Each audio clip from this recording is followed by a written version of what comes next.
All right, now, regular cruiser bike converted. About a 3.5-inch, 24-inch back wheel. Cut a fender up. Modified a seat. Put a 4-stroke engine in it.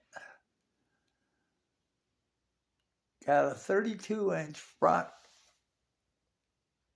forks, which I made raked trees out of by spinning the top one around backwards and cutting angles.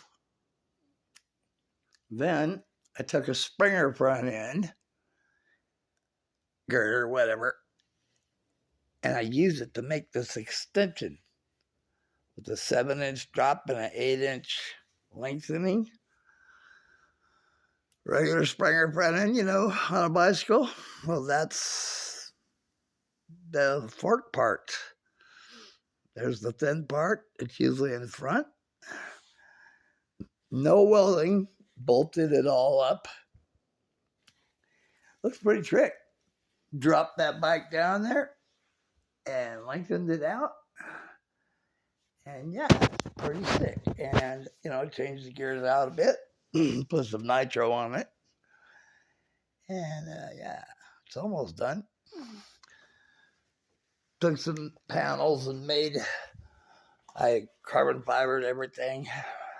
This is going to be the gas tank. Yeah, it's kind of cool. Carbon fibered the whole frame with that carbon fiber tape stuff. And bought some handlebars and mirrors. But that frame looks really cool. And this is a pretty cool setup. And yeah, got a disc brake on it. There it is, long and low and badass, motherfucker. Got some neons going on it.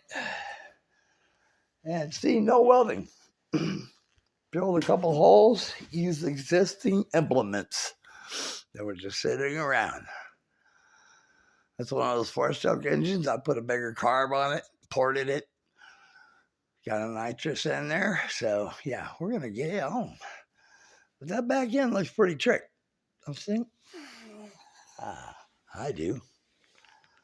Because I'm 6'5", man. I look like an elephant humping a peanut on a regular bike. So yeah, enjoy.